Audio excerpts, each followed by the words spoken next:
歡迎大家收聽今集嘅《異界密事錄》啊，我如筆名烈宇翔。咁啊，今集咧就請到一位我哋嘅作者，同埋就係呢一個神秘學做咗好多年嘅關嘉莉 Gary 啊。咁大家應該知噶啦，其實佢就係無奇不有嘅主持嚟嘅。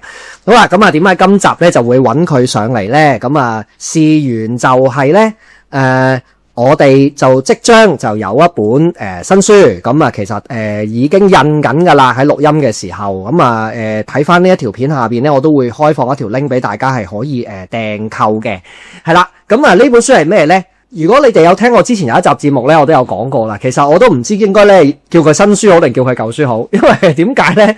阿 Gary 咧就係一個好盡責嘅作者嚟嘅。每次我哋有陣時有本書，喂冇貨咯，都可以搞本新版喎，佢都會咧將個超出原版咁多嘅內容咧就俾咗我嘅。咁啊，喂，有一本書，咁點解唔索性將佢當做一本新嘅書做咧？咁啊，因為咧有陣時又咁樣嘅話 Gary 就會覺得，喂，咁既然原版嗰本書啲讀者啊喺街買唔到噶啦嘛，咁唔一定人人有嗰本舊書噶嘛。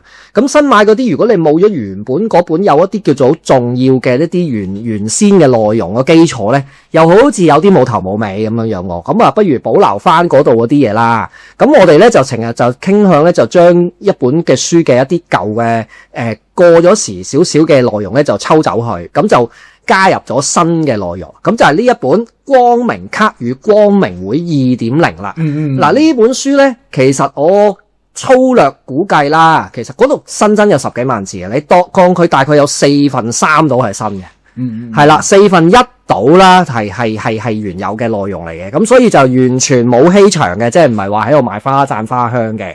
好，咁但係就有一個問題，我就代表啲讀者嘅疑惑啦，就我就當我唔係出版人啦，我當我係一個讀者啦。喂，阿 Gary， 喂，點解咧仲有咁多嘢講嘅光明卡？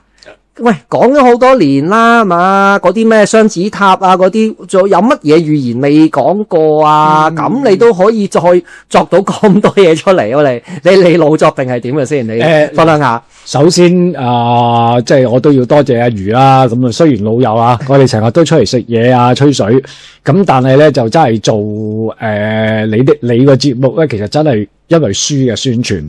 咁啊，因為我要講一講啦，咁點解光明卡點解會咁多嘢寫咧？咁啊嗱，我諗從我哋創作話 reprint 呢一本書個最起源先啦。咁我最記得咧，其實喺上年書展後咧，咁你就已經同我提過，就係會將呢本書 reprint 啦。咁當時就我覺得 OK 啦。咁我亦都有個心理準備，就係會寫翻啲文章嘅。咁嗱，我答你究竟即係點解即係會有咁多文章出嚟咧？咁嗱，首先要講咧，就係呢啲文章咧就唔係因為要寫書而特登作出嚟嘅。咁有部分咧，我諗佔有5-6成左右到咧，其實係之前我一啲儲落嘅資料嚟。再加上啦，咁其實本身喺前期嘅裏邊咧，咁香港亦都係發生咗一件好大嘅悲劇，就雲福苑大火。咁其實香港朋友其實係因為呢件事情咧，其實就好影響心情啦。咁同樣地咧，就亦都有網友咧就開始就揾一啲唔同嘅預言，又或者一啲背後嘅陰謀論，就開始就成為話題啦。咁啊，你都記得啦。咁啊，嗰陣時就開始有網友咧就講咗一張喺光明會卡牌新版裏邊一個嘅擴充包。咁呢個咧就我哋就叫做疫情擴充包。咁就喺2020年出嘅，咁啲網友咧就好眼利，咁咧就發現到一張卡，咁啊我哋稱之為叫做火龍卡啦吓，咁你都有俾過我睇，咁我都多謝網友咧，佢亦都係即係將呢個資料就俾咗我啦。咁首先佢就問我我係咪咁噶？咁再加上就跟住落嚟就唔係淨係香港啦，咁啊台灣嘅網站有啦，咁啊甚至咧國內嘅網站亦都有視頻咧，就講呢一個嘅光明卡。咁啊，其實就應該就係繼特朗普嗰張卡，就然後就到延伸到呢一張卡咧，就開始就香港就再一次高峰。咁嗰陣時其實已經咧就有朋友就問我喂，究竟係咪咁咩解讀㗎？咁嗱，首先我要講一講咧，嗱，我唔反對，亦都唔否認呢張卡嘅預言先，因為大家都知道啦，阿余你最清楚㗎啦，你亦都有研究其他嘅預言。預言咧其實印證唔到嘅，只一樣嘢就係話，你當有一件事情佢發生咗之後，就有人就係攞咗佢裏邊某啲嘅解讀嚟對應落去呢一件事嘅裏邊啊嘛，咁就中啦咁。咁但係你其實係任何人，你都可以有唔同嘅方式，不將某啲嘅預言係擺落呢啲事件度。但係我當然啦，咁我就有問過一啲嘅朋友啦。咁其實咧，佢當時咧就講就話唔關呢件事情。因為首先即係呢一個係我哋香港嘅朋友對號入座喺火龍卡嘅裏邊。咁但係咧話雖如此嘅啫，但係喺整套疫情嘅擴充包嘅裏邊咧，佢就唔係淨係講疫情，佢有其他嘢。咁好似例如有一張卡就叫做第2.5次世界大戰。咁嗰張卡咧就好特別嘅，就有一啲類似中東嘅人咁樣，就坐住個篋仔，就個篋仔後邊有支機關槍咁樣啦。咁嗰陣時候咧，就到之後咧，就已經有人講咧，就會唔會係涉及到以色列打加沙咧？又或者係到依家美國同埋以色列係轟炸伊朗嘅事件咧？咁如果你對應翻伊朗而家呢個局勢咧，其實喺某一啲人嘅立場，佢真係覺得似第2.5次世界大戰。咁所以咧就亦都係因為呢個原因咧，咁嗰陣時我哋都有個deadline 俾我啦。咁其實嗰陣時就係大約喺今年嘅年初就交齊稿。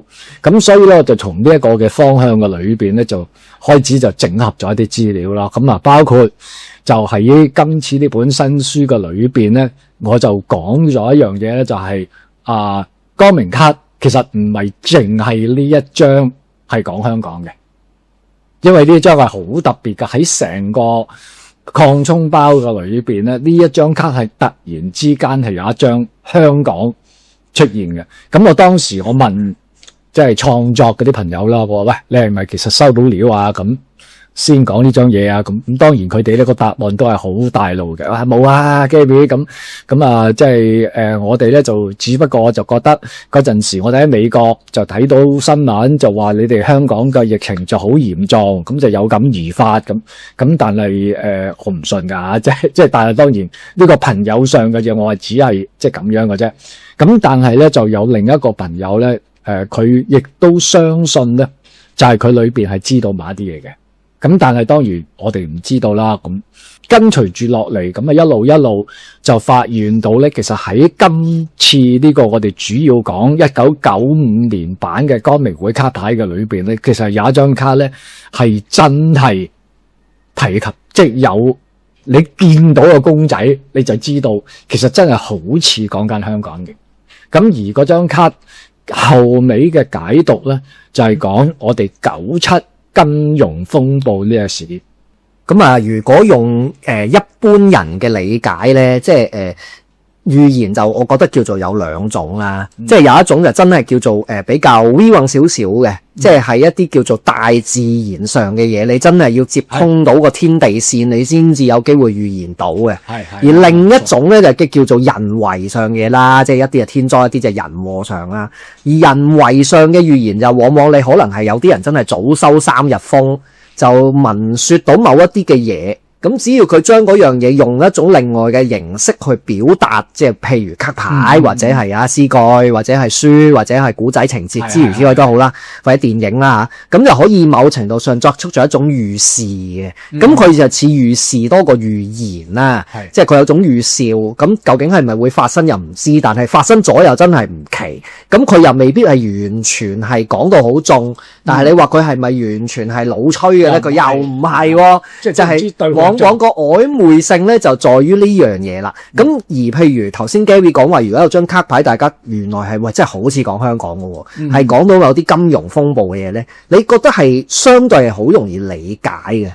但係若然話宏福苑嗰個火災嗰樣嘢，嗰個能夠作出預示咧，佢就似係預言多過預示啦。除非根本佢一早收到風會有人喺香港搞一場咁嘅大火，但係嗱，如果用呢個角度去解釋咧，你就會相當難以解釋啦。即係就第一，首先點解要咁做先？第二就係即係正所謂好多人都話即叫 follow the money。咁你佢咁樣做有嗰個利益之處在何樣咧？有啲嘢咧利益未必真係錢嘅，可能暗啞底有啲規則上嘅人事嘅利益，但係你又真係似乎係難以睇得出呢樣嘢嘅。咁所以喺呢一張火龍卡嚟講咧，就查亂咗個病啦。記少，我自己就都傾向唔係太相信係一種預言嚟嘅，因為我覺得你用一個 design 嘅角度去睇，其實都唔難理解嘅。你譬如有啲人揾香港相關嘅，你淨係 Google 打一打同香港相關，你都見大坑冇火龍係好容易出現喺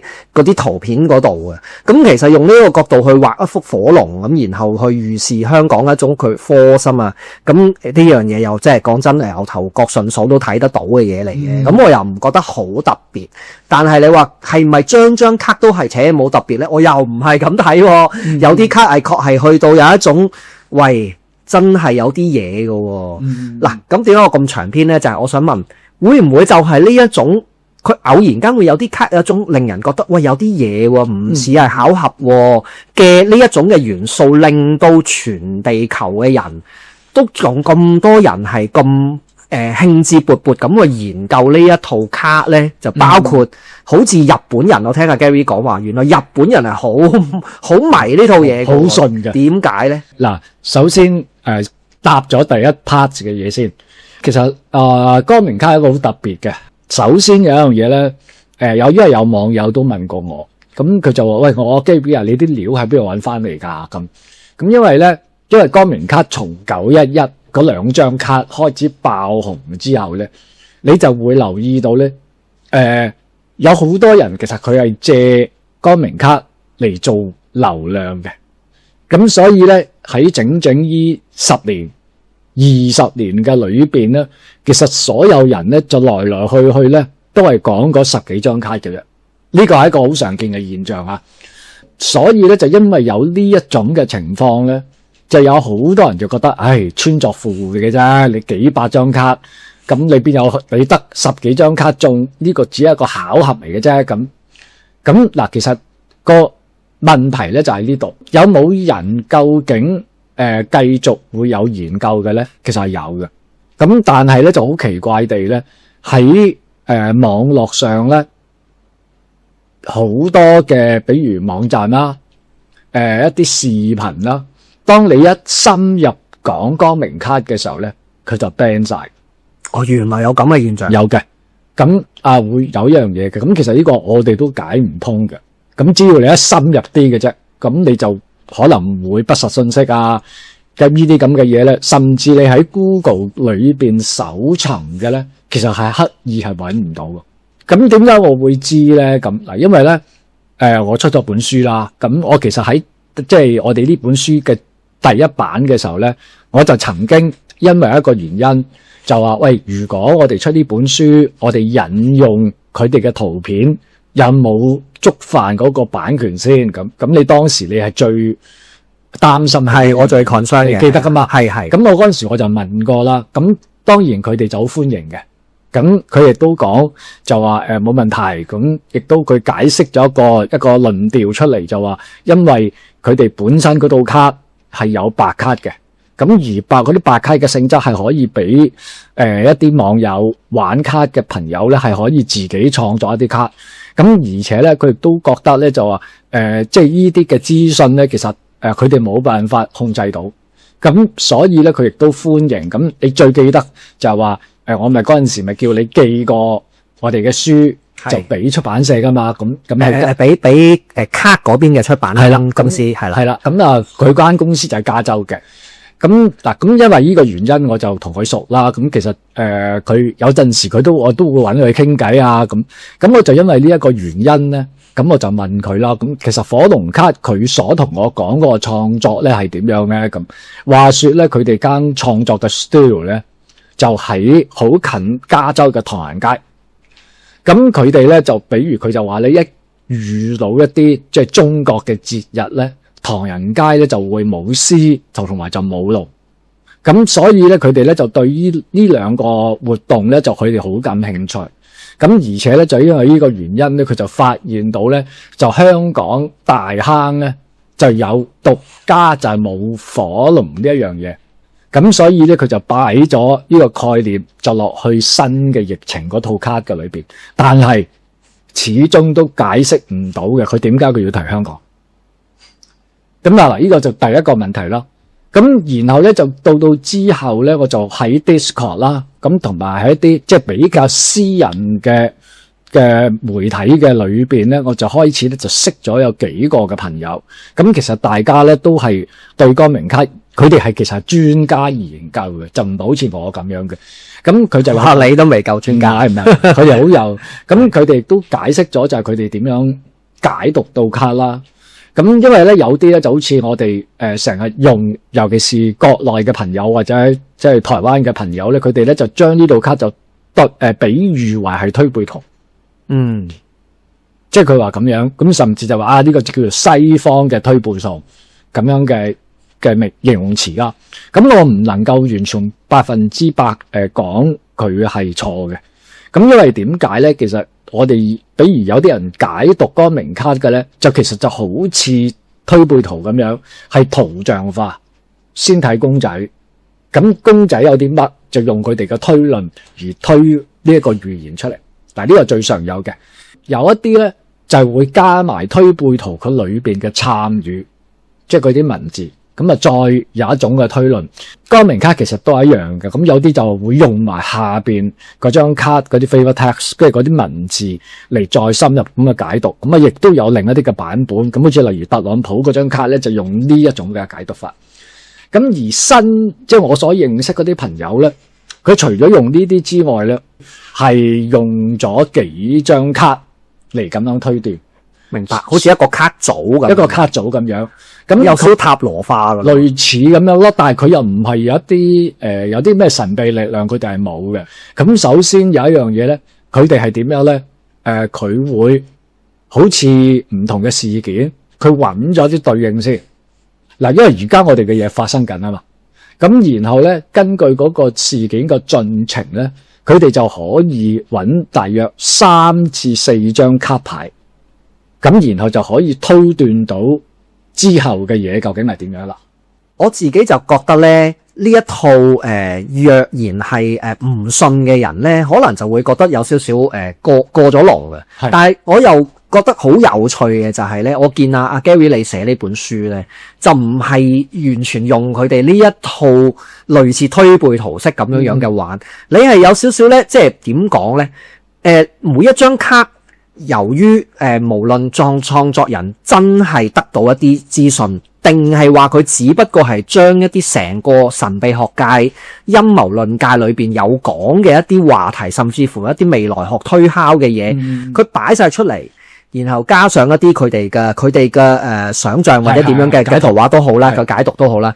然後咧，你每一張卡其實後面係可以楞到好多嘅第一背景資料。第二，發生緊嘅嘢，同埋嗰張卡將來會牽涉到嘅嘢，咁而將呢一啲嘅資訊擺翻埋一齊去參照，然後你仲要如果你玩埋卡組咧，咁成件事嗰種元素上嘅互動咧，就會係一種幾何級數嘅相啊！係啊，咁所以咧，我就覺得你直情係將佢玩到咧，係好似一種叫做即係光明卡陰謀論宇宙啊！即係一種咁樣嘅玩法。即係你 Marvel 咁樣，你淨係蜘蛛俠一個，你唔夠好玩噶嘛？你crossover 埋呢個Iron Man， 再 crossover 咩？你當你所有嘢再去掕嚟掕去嘅時候咧，你就會得出一啲好過癮嘅圖像出嚟啦。咁就係所以咧，有陣時我見到。譬如你書裏邊有好多嘅題目啦，有陣時唔同嘅題目之間咧，係會出現翻同樣嘅卡牌去做裏邊一啲嘅解讀嘅，即係究竟外國一啲陰謀論界或者一啲研究光明卡嘅人，究竟佢係點睇呢件事咧？佢哋係點樣去解讀咧？咁就變咗，我覺得如果用咁嘅角度去觀照翻件事咧，就唔係單純嘅喂迷信，你信定係唔信呢個層次啦，而係藉住呢套卡咧，係可以了解咗世界上好多嘢，包括係一啲台面上嘅嘢，同埋一啲唔係台面上嘅嘢啦。即係因為你唔係信呢套，你唔去研究佢，你唔會掄到咁多咁深入嘅嘢出嚟嘅，就永遠就係維持住一個層面，就係你見到有件事咁，即係譬如好似而家咁以色列同埋美國打伊朗咁樣樣。如果純粹係嗰個面嘅層面就係你撐侵咁，你咪就係睇撐侵嗰邊啲資訊咯。你反侵咁，你咪睇華文媒體啊，睇某啲嘅即係可能係伊朗嗰方面嘅官方講翻出嚟嗰啲嘢啊，日日唔知炸咗幾多架航空母艦走啊咁嗰啲。咁如果反而調翻轉，我覺得陰謀論界嗰啲人咧，往往佢哋由於佢要論佢，你話佢轉牛角尖好好啦，佢由於要越論越深咧，佢哋就係挖咗好鬼死多嘢出嚟講嘅。咁我覺得我哋唔係人人有心機去自行去研究，但係你睇下人哋咁樣講咧，即係盡管你真係唔好盡信，有啲似層層啊嘛，又似層層係好過癮嘅，即係所以譬如同樣係特朗普一張卡，即係嗰張嘅影到個頭髮金金地嗰個咧，即係嗰個背對住一個群眾咁樣樣，成個救世主 feel 嗰張咧，咁我又覺得哇，係去到即係，咦，你真係好似好多都攞到佢出嚟玩㗎喎，咁樣嘅。因為呢張即係 Charmistic Ladder 係啊，呢張卡咧，其實係一路已經係兩張特朗普嘅對應卡嚟嘅。其實呢個就唔係我講嘅，其實好多人都係咁樣提，因為你睇嗰張卡。你唔好話對佢入座先啦，咁你真係佢個髮型又真係的確幾似嘅。咁而且有一樣嘢咧，點解會有一啲朋友會咁樣聯結嘅咧？咁嗱，首先咧，我個人咧，我係從呢本書第一版，我其中講過呢一套卡嘅一個陰謀論嘅起源啊嘛，即係總唔知大家上一本。買咗可以攞翻出嚟睇，咁如果未買嘅咧，咁啊記得買書啦。咁因為點解咧？呢套卡係涉及到我哋稱之為一個叫做30年計劃。嗱，大家即係我以前節目即係喺無奇不有嘅裏邊都有講過呢個故事噶啦。咁大概上咧就係佢有啲 friend，咁因為咧阿 Steve Jackson 啊同埋佢嗰班友咧就係屬於就係。嬉皮士最後嗰一代啦，即係或者咁樣啦，佢哋喺嗰段60年代咁嘅成長嘅，咁所以咧佢哋成班友仔咧，就係其實佢哋都係中意搞啲 VR 嘅嘢㗎。咁當然呢套卡本身咧80年代出嘅時候咧，嗰個原本佢哋認為嗰個概念咧就係一個諷刺時勢世局嘅嘢，咁而出嚟嘅桌遊啦。咁但係到95版嘅時候咧。咁就開始咧，就由喺當時大約1998定係1999年嘅時候，就喺佢一啲桌遊嘅討論區嗰度咧，就講咗出嚟。咁我大概唔長講啦，因為如果大家有興趣買書睇啦，就因為佢有啲 friend，咁咧就佢其中有個朋友咧，就係做一啲 catering 嘅工作嘅，即係一啲到會嘅工作。咁佢咧就話說咧，就佢間公司咧。就係去一間有錢佬嘅大宅嗰度搞一個豪華嘅聚餐，咁啊有晒廚師啊，全部食貴嘢啊咁樣嘅，咁啊定咗人數，咁佢哋咪有人入邊做侍仔啊、捧餐啊呢啲咁嘅嘢咯，咁佢係其中一個，當時就冇為意噶啦，咁啊只係知道哇，即係總言之有啲來富齊 feel 啊，即係嗰類嗰啲大宅咁樣，佢去到啦。咁樣就係，總之佢就當時個老闆就已經講，嗱，你哋咧就禮貌啲，就呢個咧就即係唔係一啲普通人物嚟嘅，咁你去到門口你都知噶啦，咁樣咁佢哋咧就，但係入到去，當啲嘉賓就坐低嘅時候咧，佢就發覺，咦，奇怪啦，啲人有好多都係佢喺電視嗰度見過一啲嘅政要或者啲有錢佬嚟嘅。咁跟住咧，咁佢咧就呢個人咧就佢係負責就服侍一張台㗎啦，咁佢情況咧就係佢要服侍嗰張台咧，佢就冇嘢做，即係啲餐食緊嘅時候咧，佢就企喺側邊，咁啊問人使唔使加水啊，使唔使做呢啲咁嘅嘢，咁佢就喺呢個過程咧就係聽到一啲人嘅對話。咁聽到人啲對話，咁當然嗰啲對話咧就講到未來究竟邊啲人會做啲乜嘢嘢，銀行佬會做啲乜嘢嘢，政府會做啲乜嘢嘢，咁佢就講咗好多呢啲咁嘅嘢。咁就從呢一個嘅裏邊咧，咁佢之後咧就放咗工，做完嘢之後咧，就同呢班友仔就吹水飲酒嘅時候咧，就講咗呢件事情出嚟。咁所以咧就先至觸發到咧，嗱，呢個係傳聞啊，佢亦都唔承認嘅，就係話點解之後從80年代嗰套版突然之間會去到95版咧，就其實佢咧就係知道咗呢班人佢裏邊所講嘅嘢，佢哋所未來執行嘅嘢，咁所以咧呢個咧對於我哋認為嚟講咧唔係一個預言嚟嘅，其實係一個計劃，係一個劇本嚟嘅。而呢個劇本咧就30年，點解會有30年咧？就係呢一個咧就係涉及到就係喺光明會呢個核心嘅陰謀論嘅裏邊所延伸一個時間點嚟嘅。咁好巧合，從1995年加30年，係咪即係今年啊？嗯。所以咧，應該係舊年係啦，2025年啦，係咁有啲人如果你計30年就1996開始計係咁所以咧，不論你2025又好，2026又好咧，你就會的確喺我哋現實嘅裏邊咧，係發生咗好多大型嘅戰爭，係又或者從疫情開始，然後發生唔同嘅金融嘅事件，你就會發覺咧，依類型人為嘅災難性咧係越嚟越頻密。咁所以咧，就喺呢度裏邊，點解我要寫呢本書咧？即係其實喺過往嘅裏邊，大約喺2023，點解2023同埋2021年咧，我就喺我啲朋友佢俾咗啲嘅網站。一啲文章我睇到咧，其實有人已經推論咧，喺2025年打後有一種嘅說法5年，有一種嘅說法係10年，會發生咩咧？發生就係我哋所講嘅呢一個光明會計劃最後嘅一步，包括第3次世界大戰，經濟會崩潰。然後相繼唔同嘅天災就會發生。咁你個人你對於呢一個你嗰個相信嘅程度高唔高咧？嗱，我個人嚟講咧，我初頭大家都知道啦，我中意陰謀論，我唔係迷信陰謀論噶嘛。我一定你同我傾偈都會知道啦。我係用好多歷史啊，用好多而家即係所有嘅嘢嚟對應翻噶嘛。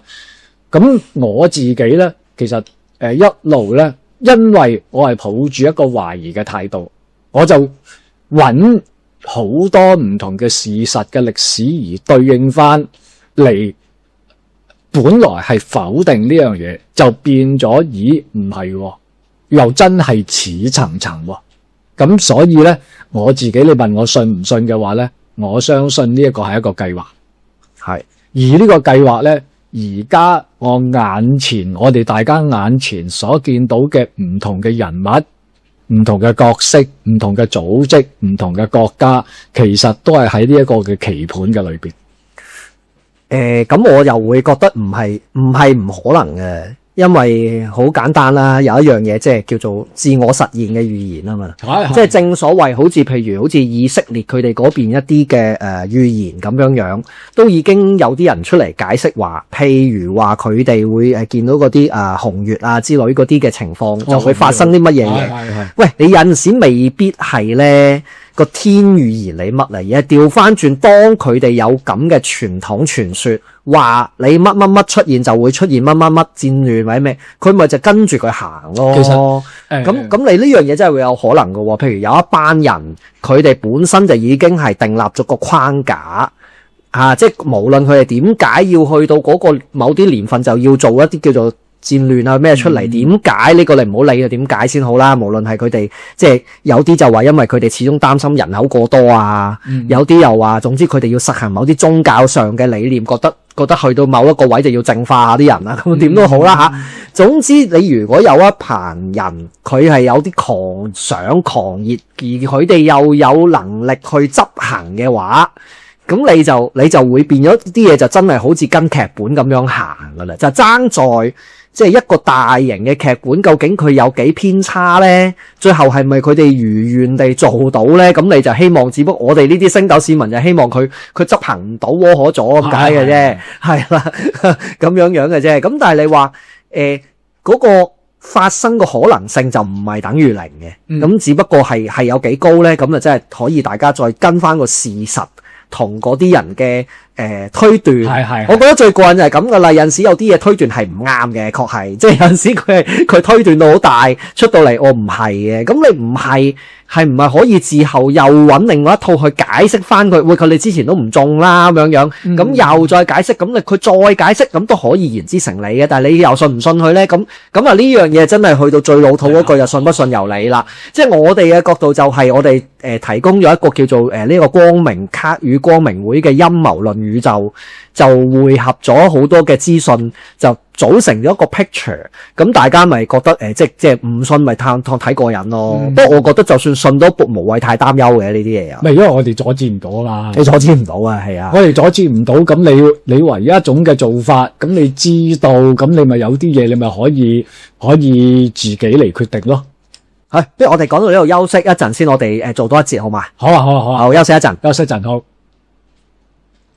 如果世界大事早就寫咗喺卡牌入面，光明卡與光明會 2.0 帶你直擊最核心嘅陰謀宇宙，秘密社團、末日計劃、Hong Kong Force 全面解構最震撼嘅主題，富豪永生計劃、新世界秩序、大以色列陰謀論，逐一對照現實世界，究竟係巧合定係早有佈局？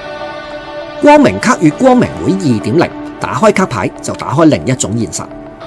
本書於2026年4月下旬於香港各大書店有售，你亦可以到不求人工作室網站訂購。好，翻嚟第二節啦。哇，咁頭先同阿 Gary 就傾得好又好開心又好擔憂咁啦。哇，呢個世界真係好似風起雲湧，係會發生一啲嘢咁樣嘅。咁啊頭先有提過話，即係其實光明卡可能其中一個資訊來源就係佢哋即係遇到有一班人啦，嗰班人可能某程度上係有一定嘅影響力同埋執行力去做一啲嘅嘢嘅。咁啊我就想咧令到我自己對一啲嘅某一啲嘅預言嘅一啲小睇法啊，就係乜嘢咧？我以前咧我都唔係好信嗰啲即係所謂嗰啲猶太人嘅傳統啊，佢哋講嗰啲歷史預言嗰啲咁嘅嘢嘅，因為咧你如果要相信嗰套嘢咧，首先你就要相信佢哋嘅宗教所講嘅嘢係真嘅。咁而我過去嘅觀念，我就覺得喂，咁你其實有好多世界上有好多唔同嘅宗教嘅啫，佢嗰個你除非你係信徒嘅啫，你又唔使將佢哋嗰套信仰嘅諗法連帶出嚟嘅，即係可能嘅末日觀諗得太過認真啦咁。但係我近年我係一來我可能由於我要搞呢啲書啦，咁我睇得太多你哋啲資料啦。二來咧，我個新睇法就係由於猶太人同埋反猶太嘅人，佢哋本身雙方嘅勢力實在太大。當你呢一群人嗰個勢力大到係其實佢係深入去世界嘅唔同嘅角落嘅時候咧，而佢哋深深相信某一套嘅價值觀或某一套嘅世界嘅劇本咧，咁你就真係有好大嘅機率啊！即係理性啲去睇件事係可能會發生嗰件事。當佢哋其實佢哋個一心就係要做呢一樣嘢。咁你就會變咗嗰種佢哋有嗰種信仰嘅狂熱同埋動力去做咧，你係唔能夠睇少。亦都因為係咁，同樣佢哋嘅對家，即係所謂伊斯蘭嗰邊，佢哋亦都有佢哋嘅末日觀同埋佢哋心裏邊嘅計劃，而佢哋亦都係唔講得玩笑嘅，即係佢哋亦都係一班可以為咗，當然好多係為錢㗎啦，即係你睇見佢哋嗰啲宗教領袖嗰啲後人，屌你話反美，跟住反美係工作啫，即係崇美係生活啊嘛，佢哋個私底下生活係咪又係睇美國電影飲可樂咩成咁？你唔好理呢啲，佢哋有一啲嘅人係真心信噶嘛，即係佢哋真心可以盤條命出嚟係去執行佢哋理想中嘅計劃噶嘛。當你雙方嘅角力大家都係咁冇玩咧，你係真係會辣着成個地球噶嘛。咁我覺得值得擔憂嘅係呢樣嘢，但係當然我哋嘅擔憂亦都係多餘噶啦，即係我哋係改變唔到任何嘢噶嘛。咁我想同喺呢度咧預告下我哋光明卡與光明會 2.0 呢本書有啲乜嘢嘅新嘅內容啦。嗱，我隨便噏下啦，譬如咧呢本書裏邊咧會講到一啲叫做搞光明卡係咪真係洩漏咗啲陰謀組織嘅計劃啦，會講到有啲叫做舊啲嘅，可能呢啲叫甘迺迪嘅陰謀論啊嗰啲啦，新嘅啲乜嘢咧，哇呢啲好新啊，即係咧譬如咧特朗普。呢啲大家都會覺得係咪一定會出現喺書中啦，會講到新世界秩序啦，最新嗰啲伊朗同埋委內瑞拉事件啦，大以色列嘅陰謀論啦，同埋頭先第一節講過好多嗰啲計劃啊，即係我估唔到原來咧，你唔好理套卡係咪真係講到咁多計劃啦，原來係喺陰謀論界係有咁多。流傳咗嗰班友係原來有好多計劃嘅，譬如一啲富豪界嘅永生計劃啦，末日計劃都有 Plan A、Plan B 啊，仲有啲好極端嘅末日計劃啦，咁第三次世界大戰、金融大崩潰諸如此類嘅嘢，即係有陣時我又會覺得，喂，人類係咪真係食飽飯冇嘟屙，係都要搞咁鬼多嘢出嚟嘅咧？阿 Gary 你點樣睇咧？嗱，首先。我都講啦，佢哋唔係真係得閒冇嘢做嘅，咁有啲人就成日都會搏，喂，咁如果你真係咩人口滅絕減晒啲人，咁對於佢哋嚟講都唔好㗎，咁樣咁首先有一樣嘢咧，大家就千祈唔好誤會，就因為有啲人就佢中意陰謀論，佢只不過係利用佢哋嘅能量嘅啫，唔係滅絕，係只不過減少。咁佢其實佢哋係分咗級數噶嘛，即係可能即係最高層有幾多人，咁然後下邊嗰層又要幾多人，咁到最嬲尾最底層嘅，咁佢都要有啲人要掃地執台倒垃圾噶嘛，咁所以佢咪一定會有呢啲所謂呢個三角形呢個系統存在咯。咁好啦，咁有一種偏向即係所謂宗教化啦，好似例如頭先阿余你都有講到。血月咁，其實我之前我都有做過節目，就係有講到血月呢個問題嘅。咁其實咧喺血月嘅裏邊咧，對於佢哋嘅嚟講係真係喺嗰日嘅裏邊做一啲攻擊嘅行動，因為咧佢哋相信有呢啲嘅血月嗰一日咧，嗰個能量係對於佢哋勁啲嘅。哇！佢哋血月傳說，佢哋出事率拍得住赤馬紅羊咁準啦，真係。因為如果你睇翻咧，佢打60年代6日戰爭嘅咧，佢哋好多嘅對應嘅事件咧，就係喺血月嘅裏邊嘅。咁其實啱啱我哋今年咧就係同樣地都係遇到啦。咁包括以色列炸伊朗嘅第一日。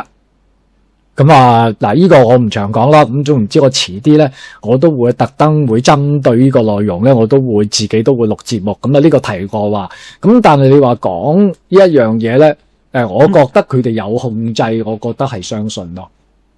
你覺得咧呢一班人咧？同嗱，即係我哋書名咧就叫做光明卡與光明會啦。咁最初點嚟嘅咧，我就並不是話光明卡咧就係由光明會班人做，亦都唔係話佢反映晒嘅全部都係光明會嘅人嘅計劃。點解會將呢兩樣嘢拉埋一齊嚟講咧？就源於我哋最初出第一版嘅時候咧，咁我哋都擔心，淨係講套卡，其實會唔會受眾唔夠講啊？咁既然佢都係開宗明義係，即係其實係同暗示同光明會有關嘅，即係個卡牌，咁佢都係應用光明會嚟作為嗰個遊戲個框架啦。咁我哋不如就講埋光明會嘅一啲嘢啦。咁喺做呢一集節目之前咧，我都有叫做翻再其實重溫翻有幾本嗰啲厚厚的字典般嘅講嗰啲共濟會同埋一啲叫神秘學嘅歷史嘅嘢啦。咁而我發覺嗰啲歷史學家嘅佢哋個套路基本上都係講到最尾就大概嚟講個講法，因為今集唔係專講啦，但係個大概嚟講都係話光明會咧，雖然傳說中佢哋就仲存在，但係實際上咧就已經係消亡咗噶啦。咁佢哋就唔係歷史，即係唔係傳聞中講到話咁多陰謀嘅嘢嘅咁樣樣。咁雖然佢哋喺歷史上真係發揮過好大嘅影響力，譬如即係同法國大革命好有關聯啊咁樣樣啦。而可能佢哋真係一班由耶穌會嘅人去創立嘅一個組織啦咁樣樣。咁但係就唔係咁大影響力嘅咁樣樣，個史家就一般角度係咁樣睇光明會呢樣嘢嘅。咁但係我又會覺得我自己就會傾向有少少，喂，你好似儒家，中國嘅儒家咧，你其實你睇翻孟子啊、宋明理學嗰班，即係自成係孔子嗰一套嗰啲人咧，其實佢哋都唔係話好似你譬如梵蒂岡天主教咁一路追溯翻個使徒系統，一路可以追翻邊個係佢老師，邊個老師，其實就唔係嘅。你儒家好多都係只不過你個精神上你能夠依據到佢嗰個師祖嗰個理念，咁其實你已經可以係自稱係嗰個學派嘅人噶啦嘛。咁我覺得其實如果光明會話唔定都可以係咁噶，即係你有一班總之有權有勢有影響力嘅有條友班人，佢哋攞咗啲組織，攞咗啲儀軌，攞咗一啲佢哋計劃上想做嘅嘢，咁然後一直佢哋未必真係可以有一個叫做師承咁繼承落嚟嘅，但係然後佢自己總之佢哋抄到某啲嘢，佢哋攞咗之後，佢自稱係光明會，佢哋自成，佢哋心裏邊認為自己我就係光明會，其實係完全係冇問題㗎嘛。咁所以你話傳聞中光明會仲存在，我又覺得唔係唔可能喎。呢樣嘢有咩咁奇先？其實我就覺得係嘛。咁但係你話我哋而家今集講裏邊好多近年流出嗰啲陰謀論，究竟係唔係真係呢班人做咧？咁啊，梗係冇人知啦，即係佢哋先至知啦。咁有啲人話係共濟會做添，有啲又話係其他嘅組織、神秘組織遺留落嚟做添。咁你真係實際係邊班又唔知嘅，即係深層政府以上仲有冇啲更深層？即係呢個真係考起人。視乎你點樣睇咯？因為有唔同嘅解讀啦，有唔同嘅解釋啦。咁頭先呢個都係只係一個解釋之一嚟嘅啫。咁但係有一種，如果你話嗰班人佢唔係真係好似我哋所諗嘅，參加個會又要俾member費用，又要攞翻張會員證，燒黃紙嗰啲啊，又要參加下活動，其實唔係嘅。因為正如你所講咧，只要你有一個理念。個理念可能係一個信仰嚟嘅，又或者佢哋係有一種嘢係能夠吸引到呢班人聚埋一齊，咁佢就可以話自己係傳承呢一個嘅組織噶咯。好啦，咁如果你從呢一樣嘢嘅裏邊，頭先我哋所講啦，現實深層政府其實大家都有同樣嘅解讀，都有唔同。咁而我自己喺呢度嘅裏邊，我亦都出咗好多書啦。咁我自己個人個睇法就話，係從一班美國嘅公務員，一班喺制度裏邊嘅既得利益者，而佢一路係想壟斷佢哋呢啲嘅既得利益，而呢個數字係非常非常之龐大。咁呢個就係表面上嘅嘢。咁另外咧就仲有一啲人，呢啲人咧嗰個權力咧係高過一個美國嘅總統嘅。就喺個國家層面以上嘅人，佢哋唔係歸類為一個國家、一個政府嘅人，可能係一啲我哋完全唔知道一啲好有錢、好有錢嘅富豪，一啲好有錢、好有錢嘅金融或者銀行家。咁所以你就喺呢度嘅裏邊，點解而家留意特朗馬斯克啊佢哋講嘢咧？點解會出現有一個名詞叫做 old money 或者 new money？ 就其實就係呢一班新嘅有錢佬其實係一路係唔妥緊你班舊嘅有錢佬嘅。嗱，咁呢個咪就係深層政府嘅概念咯。但係我哋唔能夠成日用我哋眼前我哋所見到嘅嘢而講呢件事咁啊！我成日我好反對啲人係用眼前佢哋所見到嘅嘢而推論究竟嗰啲嘢啱定係錯。你成日你喺眼前你所見到嘅，即係我哋都有種壞習慣噶嘛，即係永遠咧就喺啲社交媒體啊，就邊個話有啲咩料喎，下個禮拜可能有病喎，有人點喎咁。我哋以前其實成日收到呢啲嘢㗎，但係你啲人就好中意 share 呢啲嘢嘅。人本身係中意有一啲所謂叫做擁有秘密信息嘅優越感啊，咁所以我哋都記得㗎，成日有人傳又話點啊，又咁啊咁，但係你永遠唔知道個源頭㗎喎。但係嗰啲人因為你 share 咗呢啲嘢嘅時候，佢唔需要負責任㗎嘛。咁你咪成日咪變咗有啲人就好中意喺網上聽是非啊，然後就可能又收到啲假料啊。咁有陣時我哋都識到呢啲朋友㗎，成日都 share 某啲嘢㗎嘛。咁所以呢啲嘢就係咁嘅情況個裏邊咯。但係頭先我講翻，即係喺本書嘅裏邊有啲嘢，即係我哋有 Plan A、Plan B 呢一啲嘢啦嚇咁。咁但係點解點樣會從喺光明卡嘅裏邊所講到嘅咧？頭先我都有講過啦，因為有一種嘅推論嘅說法咧，就唔係從單一張卡，係用唔同嘅卡組出咗嚟。嗱咁即係因為我啲朋友咧，佢係有利用呢樣嘢嚟研究噶嘛。咁其實咧就我有一個朋友嗱，首先呢個咧就唔係我作嘅，其實係有一個朋友佢一個利用光明卡所推論嘅嘢。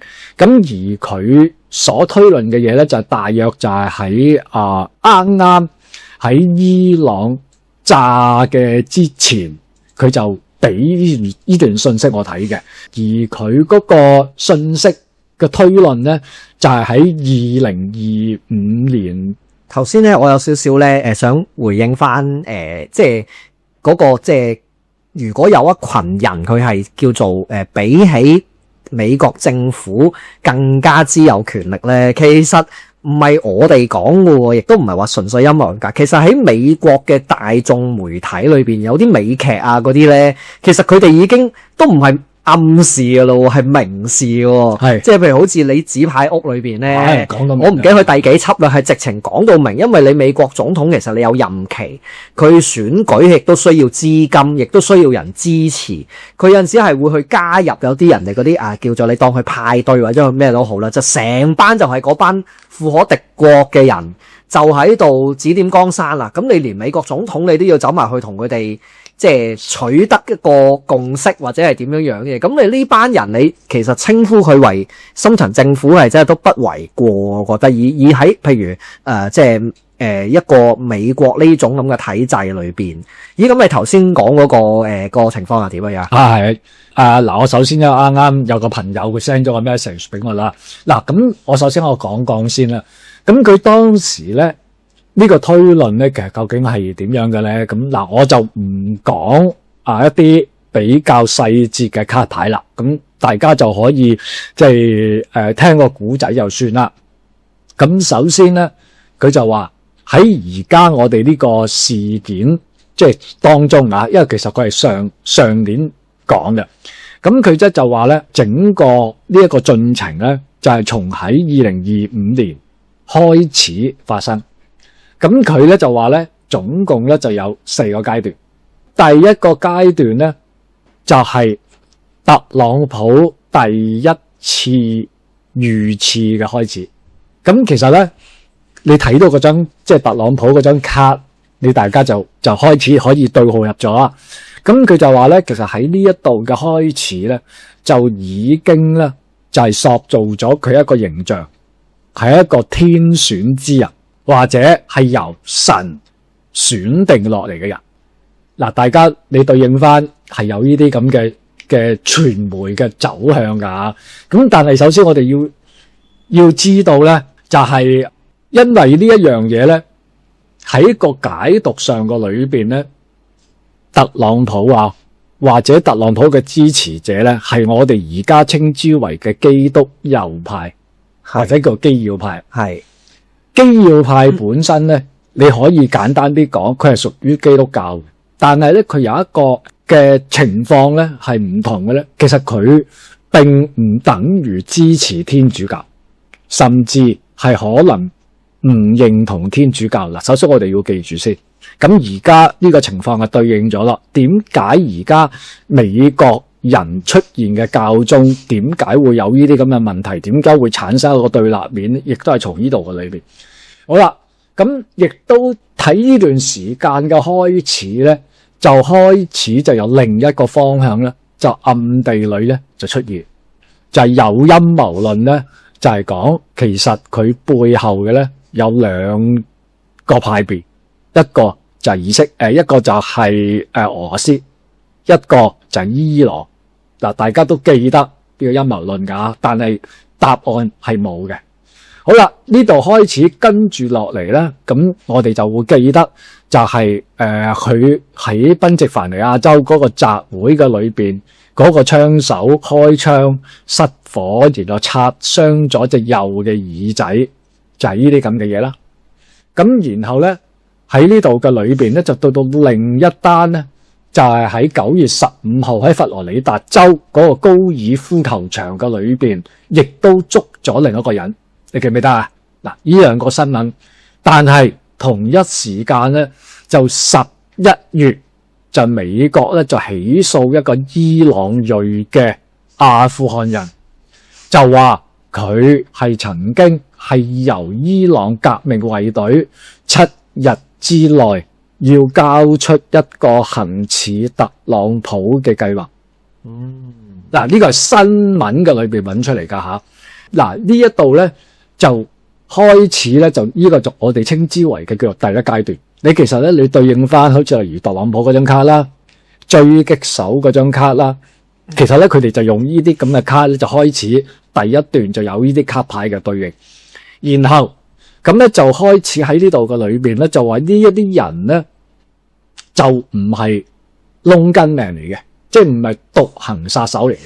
咁有背後有支持，咁但係咧就亦都有人講就話呢個咧就開始有一個嘅所謂叫做係咪伊朗背後做咧咁，但係咧喺呢一度嘅裏邊咧個推論就話唔係伊朗做嘅，而係伊朗上邊係仲有一啲人係叫伊朗做，係借伊朗嘅手係做一個喺光明會卡牌一個字眼，或者喺陰謀論裏邊一個字眼叫做受控攻擊，或者叫受控襲擊，就話一個可以控制嘅攻擊或者刺殺嘅事件嘅裏邊。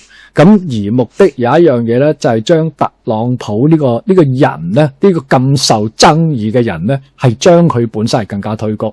咁所以咧，而家我哋對應翻依家咪早排咪佢有張 AI 圖，唔係好似神咁樣去救人噶嘛？咁其實咧喺呢個陰謀論嘅裏邊咧，就係其實係延伸喺呢一個嘅第一階段嘅裏邊。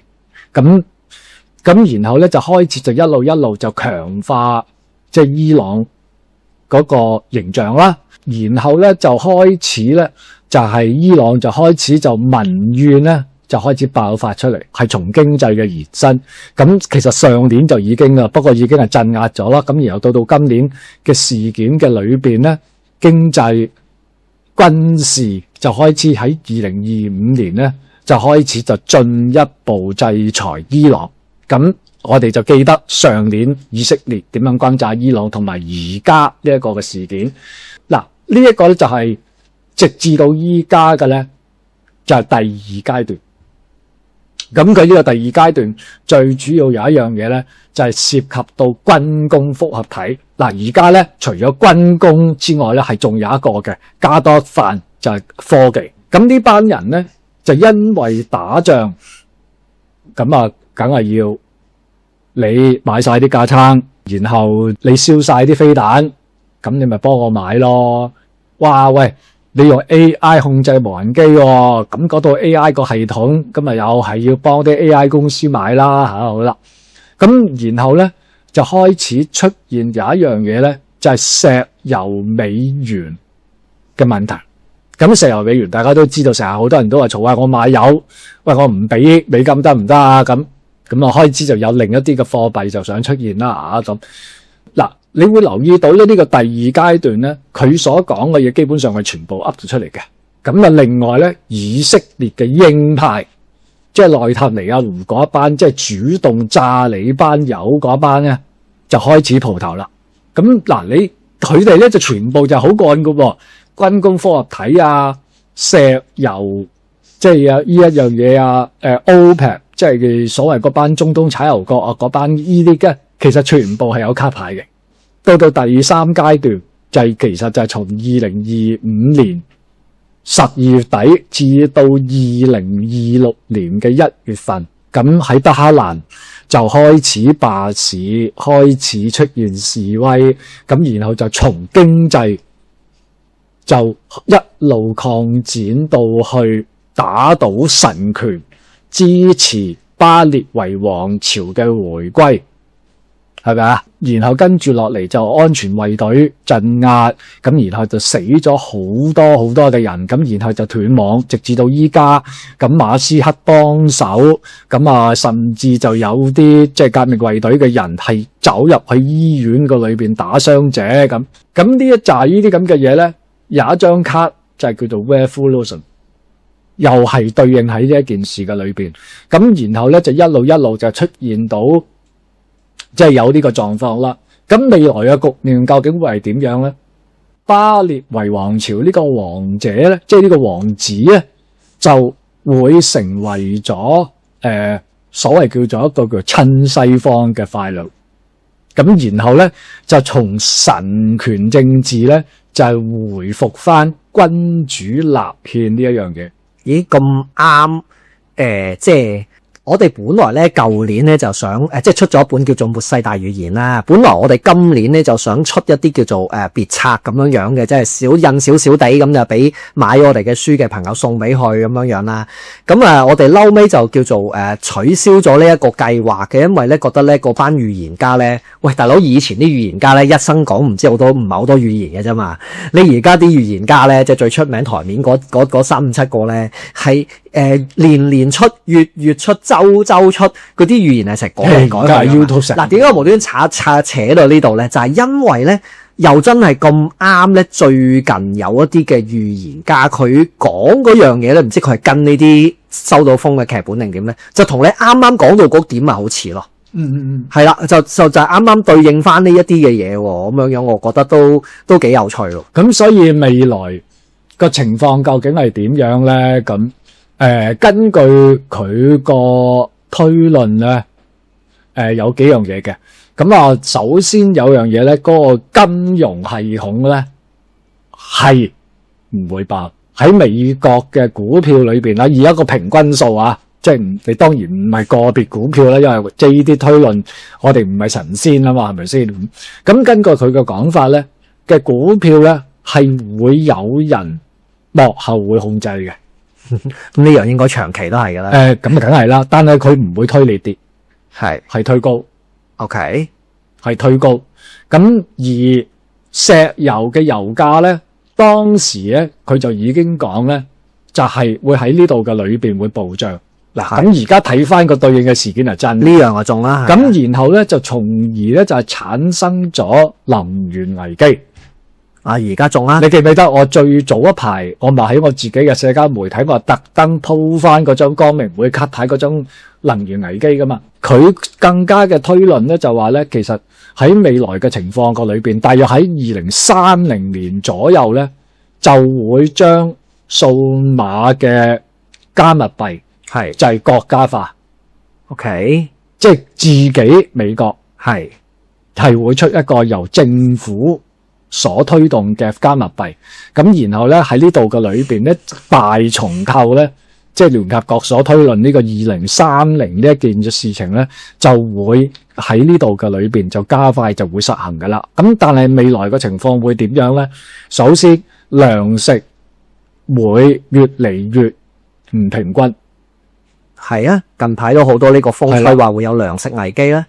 就有一啲被選擇嘅國家咧，係刻意會製造饑荒。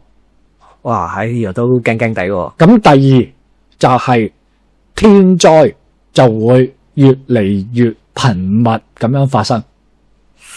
咁如果係計劃，即係話唔係純天然嘅天災啦。嗱，呢個我唔夠膽肯定啦，因為當年每卡牌嘅裏邊係有唔同嘅氣象武器噶嘛。係嚇咁嗱，咁呢個就係我好簡單就講咗出嚟啦。咁啊，大家信不信由你啦，就係呢一樣嘢咯。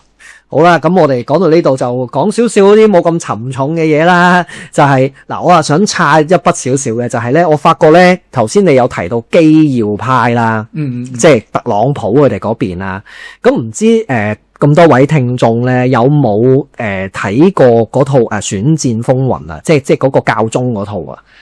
咁如果有睇過咧，你就會知道咧呢個而家現任嗰個良14世咧，應該就都係耶穌會嗰度出嚟嘅。係啦，咁而有趣嘅係咧，頭先我哋咪提過話，有啲嘅歷史學家佢哋就話咧，光明會嘅元初咧，同埋共濟會某啲嘅極端支派咧，其實都係耶穌會創立嘅。好啦，咁如果係咁講咧，你就會理解，咦？如果耶穌會真係當中係有一啲嘅角色咧，即係耶穌會同而家嘅光明會。即係假設光明會仲存在啦嚇，同呢一個梵蒂岡喺呢一刻，因為而家呢一個良14世都係耶穌會出嚟啊嘛，就應該係有啲嘅拉楞嘅，係啦，咁啊即係所謂即係我哋理解嘅光明會深層政府嗰邊啦。咁而特朗普即係基要派，就頭先你有提過，今日基會頭先有講話係唔同梵蒂岡未必一致啊嘛。基要派咧就係支持呢一個以色列。所以咧，你就會發現咧，如果呢一套陰謀論你推敲翻出嚟咧，其實有啲道理嘅喎。喺你擺翻落個現實對照咧，就點解教宗係會唔支持以色列？你以色列係上帝嘅選民啊嘛。咁點解以色列去對抗伊斯蘭教而教宗？即係當然你可以話佢係一個好左膠咁反戰，但會唔會咁簡單啊？點解佢係會企嗰邊嘅咧？你就會發覺個脈絡就出咗嚟啦。我最初以前我都唔係好明嘅，即係我而家越睇就越明啦。即係有啲嘢我就唔係純粹睇呢本書或者睇呢啲，即係有啲係睇電影啊，睇其他嘅資料所嚟嘅。但係我一直都覺得咁點解咧？有啲嘢我都唔係完全理解啊！啲人因為你整下嗰個圖像啊比較清晰啲咯，係啦。咁我覺得。原來睇陰謀論咧，你係可以對呢個世界局勢多個視角去睇嘅嗰下個人。而另外一樣嘢就係咧，喂阿 Gary，咁你自己即係舊年我哋咪出咗套卡嘅，我哋自己都出咗套東施效顰地出套叫滅世謀局 Endgame 嘅卡啦。咁我都係其中一個即係少部分嘅創作者啦。咁但係其實就主要嗰個概念嘅來源就係阿 Gary 嘅。咁你自己當然我所認識你應該冇咁太多秘密渠道啦，係嘛？就或者你有我唔知啦，你冇話我知啦。咁但係其實世界有多嘢，究竟你叫巧合定係咩咧？我哋自己都會，你會發覺如果咁樣砌咧，我哋都好多卡左中右中咁嘅喎，只不過大家又冇咁厚面皮走出嚟，老師又中咁解嘅啫。即係其實呢個世界究竟係冥冥中有一啲嘅叫做感通啊、共振啊，定係話即係其實只不過係心理上嘅，巧合啫。你出咗咁多張卡，有光明會咁多張卡，大家攞個堆卡嚟左砌右砌，總砌到啲嘢嘅。即係我哋自己都作為做咗一套卡出嚟，你覺得係邊樣機會大啲咧？我覺得真係有個劇本啊。而你創作一啲卡嘅時候，會唔會你都係根據你所了解聽翻嚟嘅劇本砌咗啲落去咧？有，其實係有嘅，因為即係都要賣下廣告啦。因為我點解我喺本書嘅裏邊，我會加咗啲以前我少講嘅一啲推論性嘅嘢。嗱，你會留意到根本書咧，其實係多咗啲類似啲推論性嘅嘢係擺咗落去嘅。咁啊，甚至有啲係可能一啲比較特別啲嘅故事啦。咁好似例如一張神秘嘅失傳咗嘅第412張卡啦。其實唔係淨係呢度個，我有一度因為我驚啲網友悶咧，所以我就冇寫落去嘅。其實佢到出完呢個刺客擴充包，然後刺天才即係 Subgenius 嗰套卡牌之後咧，其實本來係想還原佢仲有另一套擴充包嘅，但係佢之後就喺討論區啊，網站賣晒廣告嘅，但係結果出唔到。咁佢當時嗰個原因咧，佢就話佢冇錢出。咁而結果咧，就某部分嘅卡咧就延伸到落去佢光明會卡牌千禧年版嗰個系列嗰度。